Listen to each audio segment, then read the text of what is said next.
क्रिया के माध्यम से जन जन में प्रभु जी का संदेश पहुंचा रहे हैं।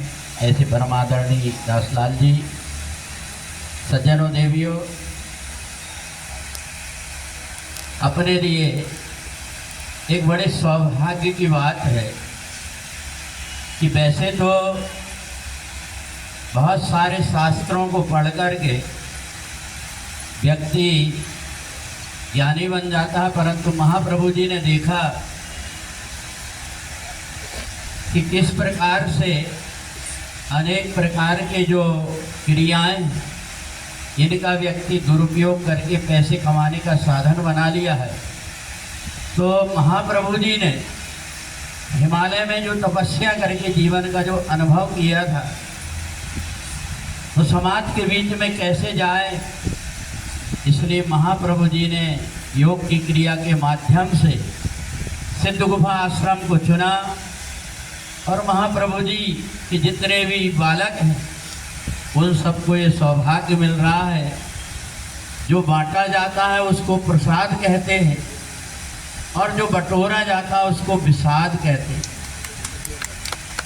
हमारे सिद्ध गुफा आश्रम का एक नियम है कि हम लोगों ने कभी भी अपने योग कार्यक्रम को कभी भी पैसा लेकर के नहीं की। हम तो ये संतों का प्रसाद, महाप्रभु जी का प्रसाद मान करके और समाज की सेवा कर रहे हैं।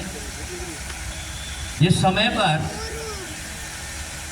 हमारे मन के अंदर इच्छा हुई थी कि संसार में आकर के और सांसारिक जीवन जीने से अच्छा है कि परमात्मा की आराधना करें, तो हमारे छिंदवाड़ा में पुलिस लाइन में एक पंडित जी रहते थे। उनके एक भाई हैं जिनको पोथीराम कहते थे। वही बाद में जाकर के जगतगुरु शंकराचार्य स्वामी स्वरूपानंद जी बने। और जब मैं उनके पास में गया, जाकर के उनसे कहा कि मेरे जीवन में ऐसी इच्छा है कि मैं साधना करना चाहता हूँ, तो उस समय ज्योतिषपीठ महाराज जी ले जाते थे और मेरे मन के अंदर ऐसी इच्छा होती थी कि ये वैभव से दूर रह करके महाराज जी के साथ में रहने में काजू, किशमिश, बादाम, बहुत सारी चीज़ें खाने को मिलती थी।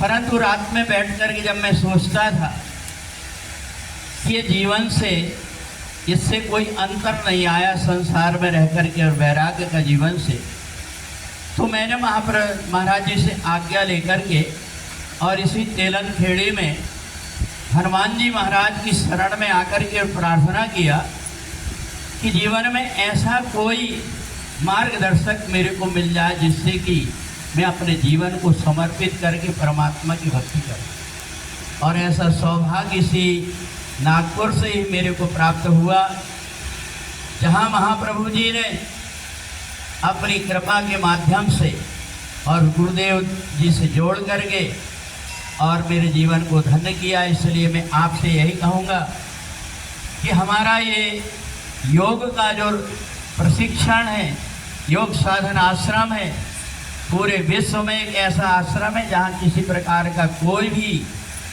पैसे धेले नहीं लिए जाते, बल्कि हम संतों का प्रसाद मान करके बांटते। तो इसलिए हमारी एक प्रार्थना है कि जिस समय पर मैं महाप्रभु जी का चित्र लेकर के छिंदवाड़ा में और वहाँ पूजन करता था, सब लोगों को देख करके लगता था कि ये कौन है, क्योंकि छिंदवाड़ा आदिवासी वनवासी क्षेत्र है, उधर बहुत कम संत महात्मा जाते हैं।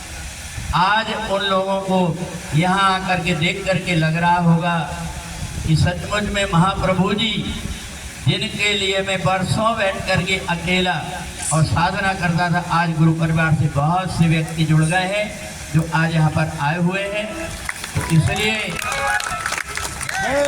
मैं तो यही प्रार्थना करता हूँ, ये योग का रास्ता जो हमें महाप्रभु जी ने प्रदान किया है, ये जन जन तक पहुँचे, जनता की हम सेवा कर सकें, ऐसा। और बड़े सौभाग्य से, गर्व से हम ये कह सकते हैं कि हमारे बीच में हमारे सिद्ध गुफा आश्रम, अलूपुर आश्रम, ऋषिकेश आश्रम, जहाँ जहाँ भी कोई भक्त जाते हैं, वहाँ ना उनको रहने के लिए ना भोजन का पैसा लगता, महाप्रभु जी का प्रसाद सबको मिलता है। तो ऐसे ही आश्रम से आप सब जुड़े हैं। मेरा भी सौभाग्य है जो मैं यहाँ आकर के महाप्रभु जी के चरणों में यहाँ आकर के मेरे को भी अमृत वचन सुनने को मिले। यही मैं आपसे प्रार्थना करता हूँ कि महाप्रभु जी आपके हृदय में वो शक्ति जागृत करें, जिससे कि आप समाज में अलग दिखाई दें। अपने योग मार्ग से, दिनचर्या से हम सभी महाप्रभु जी से जुड़ करके और समाज के अंदर आज जो दशा है, समाज में जो विकृति आ गई है, उसको दूर करने का एक ही साधन है, जैसा बोले तैसा चाले। अपने जीवन में यम नियम से लेकर के और किस प्रकार से समाधि तक की क्रियाएं हम घर परिवार में रह कर के कैसे कर सकते हैं। हम आपको हठ योग करने के लिए नहीं कह सकते, क्योंकि आप घर परिवार वाले हैं।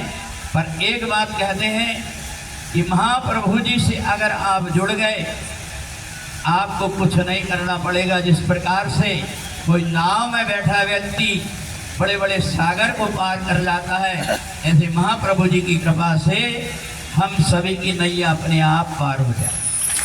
बोलिए सद्गुरुदेव भगवान की जय।